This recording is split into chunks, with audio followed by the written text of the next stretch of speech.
সামাজিক বেষ্টনীর ক্ষেত্রে বেষ্টনী বাড়ানো হয়েছে, অর্থ বাড়ানো হয়নি। অধ্যাপক আহসানুল আলম পারভেজ, আপনার কাছে যেতে চাই। আপনি যেহেতু ব্যাংক পরিচালনার সঙ্গে সংশ্লিষ্ট ছিলেন, আমার প্রশ্নটা হচ্ছে যে ব্যাংকে টাকা রাখলে খরচ বাড়বে, তাহলে কেন মানুষ ব্যাংকে টাকা রাখবে?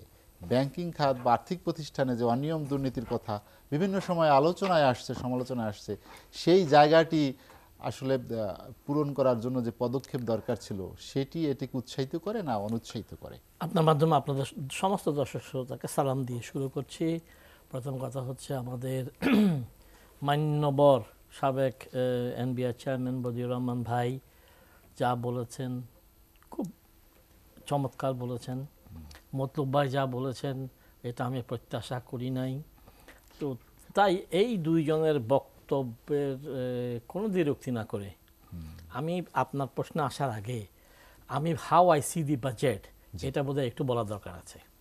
আমাদের এই diplomat turned to finance minister Mahmud Ali ভাই, উনার প্রথম বাজেট আমি মনে করি ভালো হয়েছে।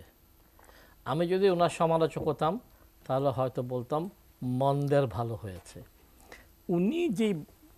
উনি বা ওনার সাথে যারা আছে, ইভেন প্রতিমন্ত্রী আমার ভাইয়ের বউ ওয়াসেকা, এরা যারা আছেন, এরা মোটামুটি যেটা ট্রাই করেছে সেটা হচ্ছে মানুষকে শুধু খাইয়ে বাঁচিয়ে রাখা। তো ওই যে অনেকগুলো জিনিসের কনজিউমার আইটেমস জিনিসের দাম কমানো হয়েছে, কোনো বিলাসী জিনিসের দাম বাড়ানো হয়েছে, আমি ওইসবে যাচ্ছি না। কিন্তু মোহাম্মদ আলী সাহেবের বয়সের কারণে উনি বড় বড় কিছু জিনিস মিস করে গেছেন। সো সেটাই হচ্ছে এই বাজেটের চ্যালেঞ্জ।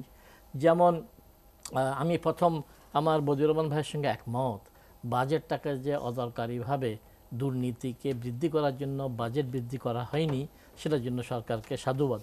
বাট এখানে ঘাটতি 2,56,000 কোটি টাকা, এটার পার্সেন্টেজ উনি পরিষ্কার করে বলেছেন। এটা একটি উদ্বেগজনক বিষয়। নাম্বার ওয়ান, এখন যদি এই ঘাটতি পূরণ করতে ব্যাংকিং সেক্টর থেকে 1,37,000 কোটি টাকা নেওয়া হয়, তাহলে আমাদের মতলুব ভাই, আমার ডন ভাই এবং আমাদের ব্যবসায়ী ভাই, এদের কাছে ইনভেস্টমেন্ট যাবে না। তার মানে প্রাইভেট সেক্টরে প্রোডাকশন অ্যান্ড ইনভেস্টমেন্ট সব কমবে।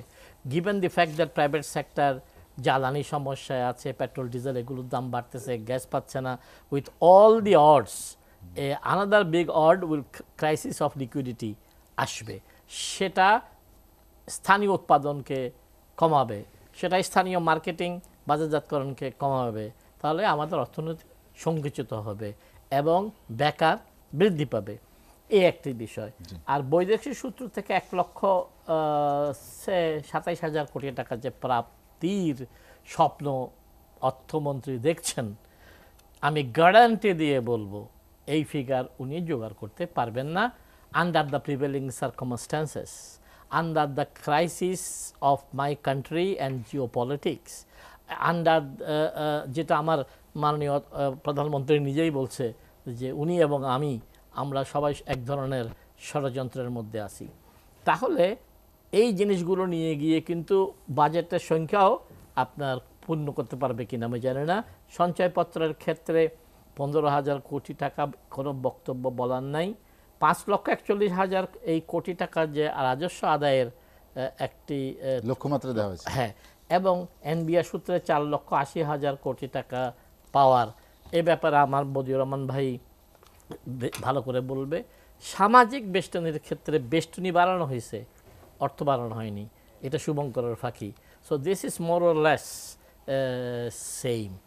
এখানে যদি বড় বড় দুর্বলতা অনাকাঙ্ক্ষে উনি বুঝেন নাই, উনি অর্থনীতি পড়েন নাই, তো এখন যেটা সমস্যা যেগুলো বড় বড় হচ্ছে এই বাজেটে, এই যে হিমেল বা কি রিমেল যে আমাদের যেই অঞ্চলকে ক্ষতিগ্রস্ত করেছে, গভর্নমেন্ট স্ট্যাটিস্টিক্স মন্ত্রী বলছেন 37 লাখ পরিবার ডিসপ্লেসড, তাদের জন্য রিকনস্ট্রাকশনের বা অ্যালোকেশন এখানে নেই। আমাদের বন্ধু ভারত এখন তিস্তার পানি ছেড়ে দিছে। সো তিস্তার পানি এসে আরও যদি বন্যা করে, যদি ফসল নষ্ট হয়, তাহলে আমার মাননীয় প্রধানমন্ত্রী একথা বলেছিল দুর্ভিক্ষর ভাব ভাসবে। সেই ক্ষেত্রে কোনো ধরনের প্রস্তুতির কথা নেই। তারপরে কর্মসংস্থান বৃদ্ধির ক্ষেত্রে নেই। তারপরে আমাদের বাজেটের আমাদের যেটা সেলফ ডিস্ট্রাকটিভ প্রসেস, যেটা আমাদের কি বলবো জ্ঞানী এই শিল্পপতি মতলব ভাই বলল যে আমাদের প্রশাসনিক ব্যয়ের রশি তিনি টানছেন না। মানে অনেকখানি আপনি এখন দেখবেন আমার বন্ধু বান্ধব যারা সচিব রিটায়ার করে গেছে, আমি তো 65, সো তারা তো একটা প্রিন্স। সো এই প্রিন্সদের খরচ, বিলাসিতার খরচ টান না দিলে যেটা সরকারের উদ্দেশ্য যে মানুষজনকে শুধু খাইয়ে পরিয়ে বাঁচিয়ে রাখা, সেটা নাও হতে পারে। আর সেটার জন্য বড় থ্রেট আছে। মতব্বাই knows, anybody who no understands, আমরা 110 টাকার ডলারকে 117 টাকা করেছি, এবছরের শেষে এটা 117 টাকা থাকছে না। তাহলে ওই ডলার বৃদ্ধির আঘাত, ইনফ্লেশনের আঘাত, সত্যিকার অর্থে কি কনজিউমার আইটেমের উপরে আমরা ভ্যাট ট্যাক্স যা কমিয়েছি সেটার বেনিফিট কি দিচ্ছেন? আর ওনার একটা কথা আমি একটু রিফ্রেশ করতে চাই, ভাই শব্দটা ইউজ করছেন সাবসিডি। নো, ওয়ার্ল্ড ব্যাংক, আমরা সাবসিডি কথাটা বলবো না। মতলব ভাই ভালো করে জানে যে non inflationary measure of financing the poor. So আমাদের সামনে পথ খোলা আছে গরিবের জন্য, আমরা গরিবকে সাহায্য করা। নন ইনফ্লেশনারি মেজার এনবিআর এর চেয়ারম্যান আরও ভালো বলতে পারবে। তো সো আমি মনে করছি এখানে গভর্নমেন্টের বা আমি বলবো গভর্নমেন্টের নিয়তটা খুব ভালো, কিন্তু নিয়ত বড় দুর্বল। জি, মসজিদে অনেক সময় দেখেন না উজু ভেঙে যায়, তো আমি ভয় পাচ্ছি যে ওই উজু ভেঙে যেতে পারে ডলারের অ্যাপ্রিসিয়েশনের জন্য, টাকা ডিভ্যালুয়েশনের জন্য, চুরির জন্য, নানা রকম